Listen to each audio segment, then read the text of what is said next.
တသားမင်္ဂလာပါ ဟုတ်မင်္ဂ တ လာ သားနာမည်ဘယ်လိုခေါ်တော့ ဟေးရကပြေး ဟင်းရကဖြိုတားကြိုက်တဲ့ဘောလုံးအသင်းရှိလား ရှိပါ ပြောပြပါဦး Real Madrid Real Madrid Real Madrid ကိုပဲကြိုက်တာကျန်တဲ့အသင်းတွေမကြိုက်ဘူးပေါ့ တိတ်ပြီးကြိုက် သိမကြိုက်ဘူး Real Madrid ကိုဘာလို့ကြိုက်တာ ဟိုဒါဘောလုံးစကန်တွေက Real Madrid ကိုအားပေးခဲ့ အားပေးခဲ့တာတားကြိုက်ဆုံးဘောလုံးသမားတော့ရှိလား Ronaldo Ronaldo ရောဘာကြောင့်ကြိုက်လဲ Ronaldo ကဟိုစိတ်သက်ပြေးတယ် စိတ်သက်ပြင်းပြလို့တားအဲ့ဒါကြောင့်မလို့ဘောလုံးကန်တာလည်းကြိုက်တယ်စိတ်သက်ပြင်းပြတဲ့ဟာကိုလည်းတားအတူယူထားတယ်ပေါ့ဒါတားရဲ့ idol ပေါ့အဲ့ဒါဆိုတားကိုမိကုန်း၃ခုမေးမယ်မိကုန်း၃ခုလုံးမှန်အောင်ဖြေနိုင်ရင်တားကိုဥပဂုံပြူစုငွေပေးမယ်ပေါ့နော်ဂုံပြူစုလက်ဆောင်လေးပေးမယ်ဒါမိကုန်း၃ခုလုံးမှန်အောင်ဖြေမလား ပြေး ဖြေမယ်နော်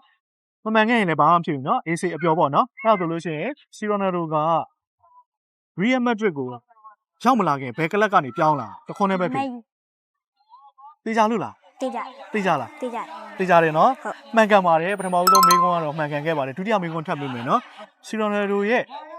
မွေးသားဖခင်ကဘာတူတော့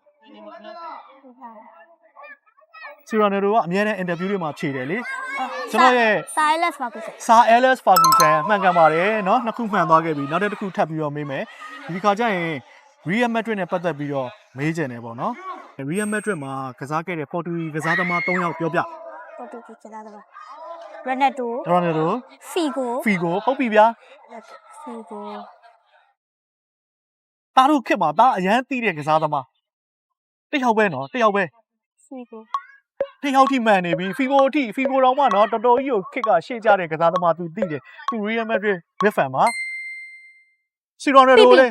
PP ဟုတ်ပါတယ်ကဲဒါဆိုရင်တော့၃ခုလုံးမှန်ကန်သွားခဲ့ပါပြီကဲဒါဆိုရင်သားကိုဥပဂုံမျိုးစုချင်းမြင်မယ်နော်သားအရန်မှန်ကန်တယ်ဖြေနိုင်တဲ့အတွက်ကြောင့်မို့သားကိုကျေးဇူးအများကြီးတင်ပါတယ်ကျေးဇူးတင်ကြောင်းလေးပြောပြပေးပါအောင် ကျေးဇူးတင်ပါတယ်အခုလိုတော့လေးကိုနေပြီးတော့စုံဝေပေးရတဲ့ကျေးဇူးတင်ပါတယ် Thank you ပါ